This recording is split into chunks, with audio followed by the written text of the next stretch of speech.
આજે જ પવિત્ર પાવન પુરુષોત્તમ માસના શુક્લ પક્ષની ચોથ. તો આ શુદ્ધ ચોથના શુભ દિને માણીએ પુરુષોત્તમ માસની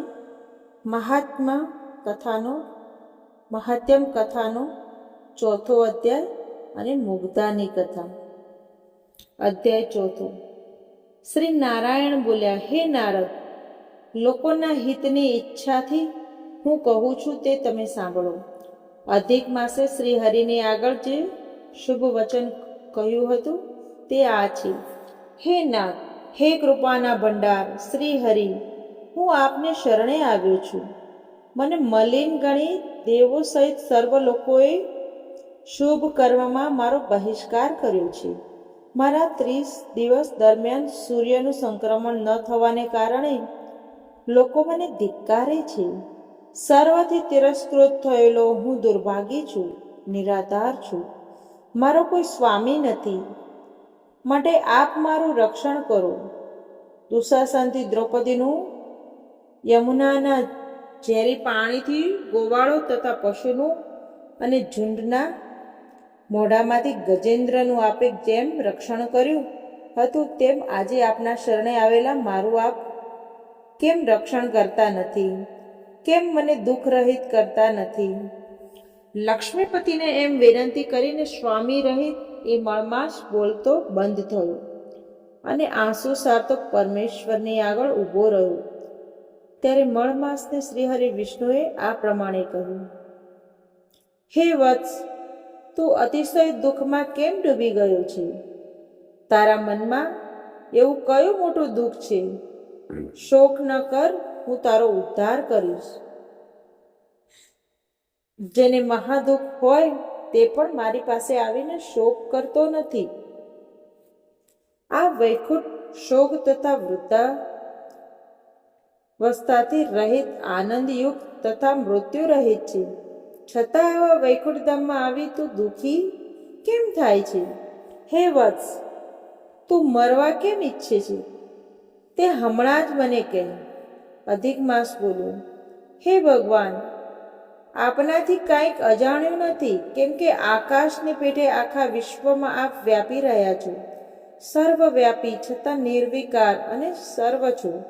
આપ મુજ અભાગીનું દુઃખ નથી જાણતા. આપ બધું જાણો છો, છતાં મારું દુઃખ તમને કહું છું. આવું દુઃખ આપે સાંભળ્યું નહીં હોય અને જોયું પણ નહીં હોય.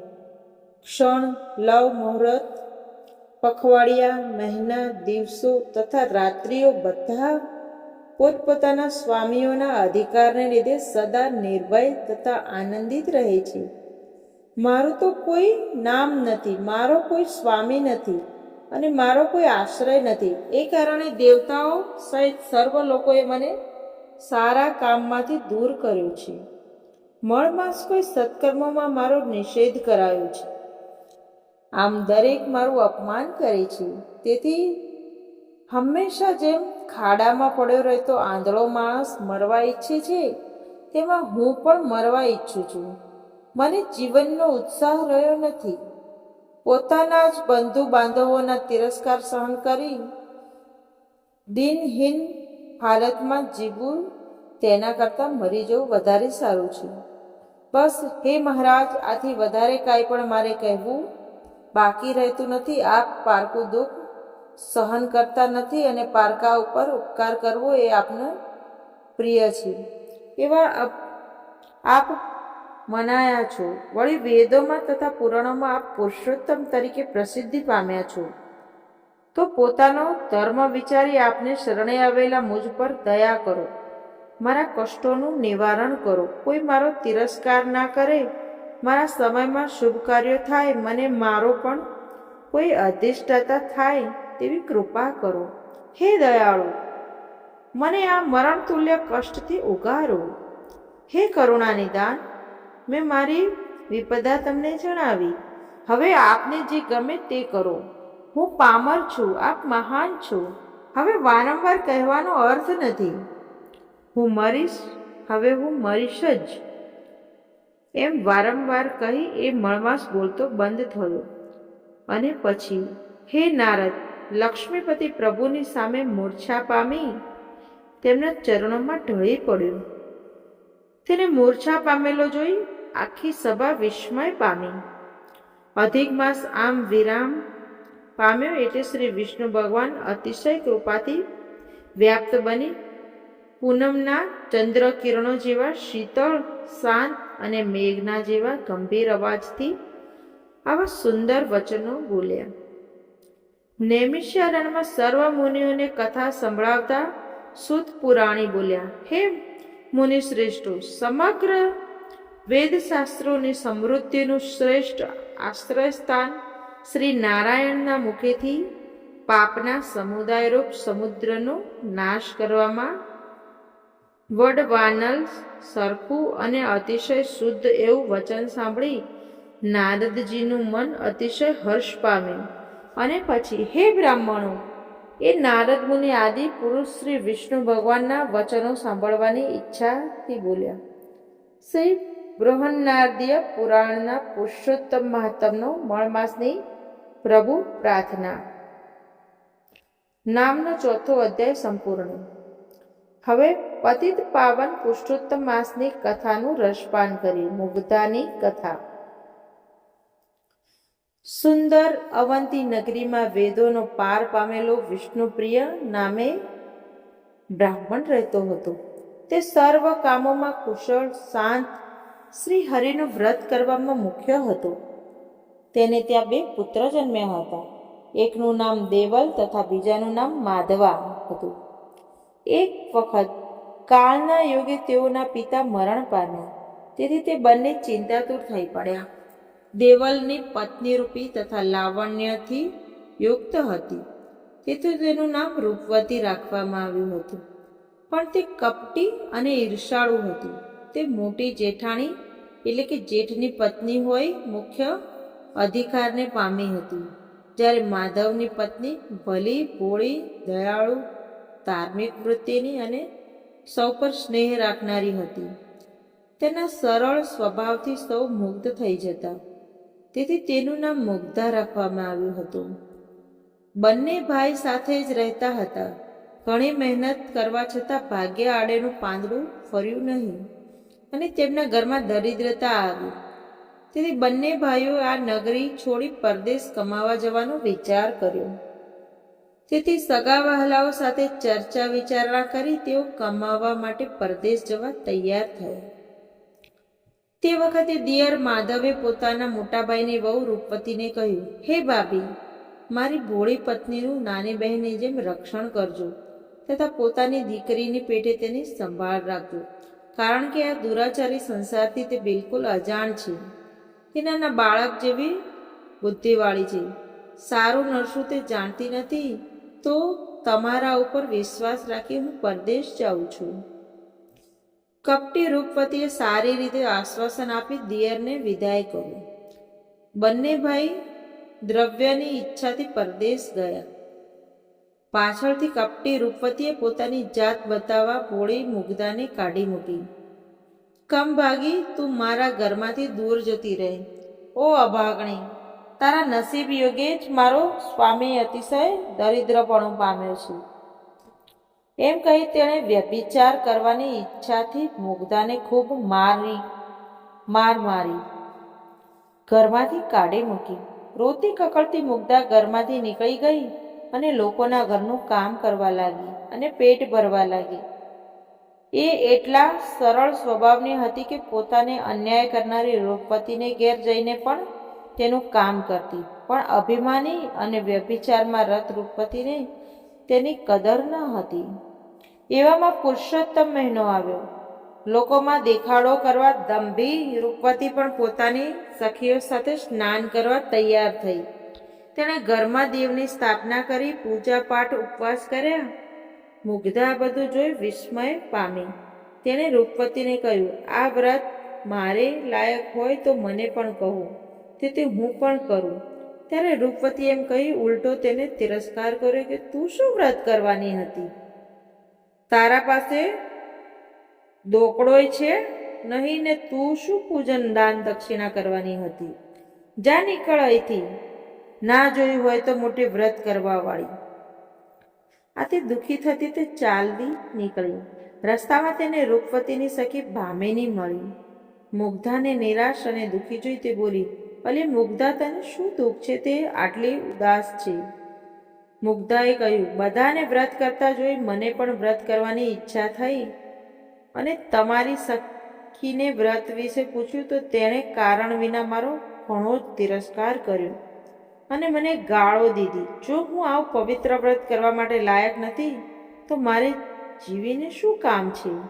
આ સાંભળી કુટિલા ભામિની મુગ્ધાની મૂંઝવણ સમજી ગઈ અને તેને હેરાન કરવાના આશયથી બોલી, એ વ્રત બે પ્રકારનું છે, એક તો પ્રસિદ્ધ અને બીજું ગુપ્ત. આ મણ માસમાં ગુપ્ત રીતે જ સ્નાન કરવું. મણ માસની પ્રસન્નતા માટે મેલા પાણીમાં સ્નાન કરવું. પાણીમાં જેટલો દુર્ગંધવાળો મેલ વધુ એટલા શ્રી હરિ જલ્દી પ્રસન્ન થાય છે. દિવસમાં 3 વાર ભોજન કરવું. ભોજન પણ તીખા અને કડવા પદાર્થનું કરવું. પીપળાનું પૂજન કરવું અને પાંદડાના પડિયાનું દાન કરવું.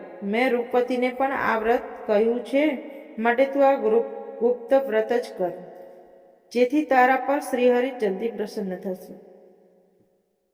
ભામિનીએ ઠગેલી ભોળી મુગ્ધાએ તો અતિ પ્રસન્ન થઈ. હું તમે જણાવ્યા પ્રમાણે જ વ્રત કરીશ એમ કહી દીધું, કેમ કે તે કુપટ કુટિલતાને તો જાણતી જ ન હતી. પછી તે બાળાએ ઘરે જઈ ભામિનીને જણાવ્યા પ્રમાણે જ વ્રત કરવા માંડ્યું. તેણે તો ભામિનીના કહેવા પ્રમાણે વ્રતની શરૂઆત કરી. એ પોતે તો વિધિ કે નિષેધને કોઈ રીતે જાણતી જ ન હતી. કેવળ શ્રદ્ધાથી વ્રત કરવા માંડી. તે ગંદા પાણીથી નહાતી, ગંદા પાણીથી પૂજન કરતી અને કડવા તીખા પદાર્થોનું દિવસમાં 3 વાર ભોજન કરતી. પછી છેલ્લે દિવસે તે બાળા ભામિનીએ ઘેર ગઈ. તેણે કહ્યું, હે સખી, મેં તારા જણાવ્યા પ્રમાણે વ્રત કર્યું. હવે પણ પ્રભુ મારા પર પ્રસન્ન થશે ને? ભામિનીએ કહ્યું, એ વ્રતનું તારે ઉદ્યાપન કરવું જોઈએ. ત્યારે મુગ્ધાએ કહ્યું, હે સખી, એ ઉદ્યાપન કેવી રીતે કરવું જોઈએ તે કહો. ભામિની બોલી, પ્રથમ તો જે પીપળાની પૂજા કરી હોય ત્યાં ઊભા રહેવું. પછી તારે એ પુરુષોત્તમ સ્વરૂપ પીપળાને પૂછવું કે, હે દેવ, મારું વ્રત જો પૂરું થયું હોય તો ઉદ્યાપનની વિધિ માટે મને આજ્ઞા આપો. શ્રી હરિ ઉત્તર આપે તો તારે સમજવું કે વ્રત પૂર્ણ થયું છે અને ન આપે તો તારું વ્રત વ્યર્થ ગયું છે એમ મારું માનવું છે. જો પ્રભુ ઉદ્યાપન કરવાની આજ્ઞા આપે તો કહેવું કે આ વ્રત આવતીકાલે રાધિકાની સાથે મારે ઘરે જમવા પધારજો. પછી સઘળી રસોઈ તૈયાર કરવી, શ્રી હરિની સાથે બ્રાહ્મણોને જમાડવા અને પાંદડાના બનાવેલા સંપુટોનું દાન કરવું. મુગ્ધાએ તો પીપળા પાસે જઈ તેનું પૂજન કર્યું. પછી ભામિનીએ કહેલા વચનો બોલવા લાગી, છતાં પીપળાએ કોઈ જવાબ ન આપ્યો. ત્યારે તે અતિશય દુઃખી પામી અને વિલાપ કરવા લાગી. મેં વિધિ સહિત વ્રત કર્યું તો પણ શ્રીહરિ પ્રસન્ન થયા નથી. આ કારણે હવે મારે જીવવું નથી. જીવતરને હું શ્રેષ્ઠ માનતી નથી. આ બાજુ શ્રીહરિ પુરુષોત્તમ મુગ્ધાને કહેવા લાગ્યા, મારી પ્રસાદી હવે તું જમી લે એટલે તારું વ્રત પૂરું થશે. શ્રી પ્રભુના કહેવાથી મુગ્ધાએ પ્રભુ પ્રસાદીનું ભોજન કરતા જ તેનું ઘોડાપણ દૂર થઈ ગયું અને તેની બુદ્ધિ તેજવાન બની અને તેના ચહેરા ઉપર દિવ્ય તેજ પથરાઈ ગયું. તેણે સાક્ષાત લક્ષ્મીપતિ શ્રી પરમેશ્વરને ઓળખ્યા અને તેમના ચરણોમાં પડી હર્ષના આંસુથી ભીંજાતા ગદગદ સ્વરે તેમની સ્તુતિ કરવા માંડી. અતિશય ઘણા પાપોનો નાશ કરનારા આપના ચરણને નમન કરું છું.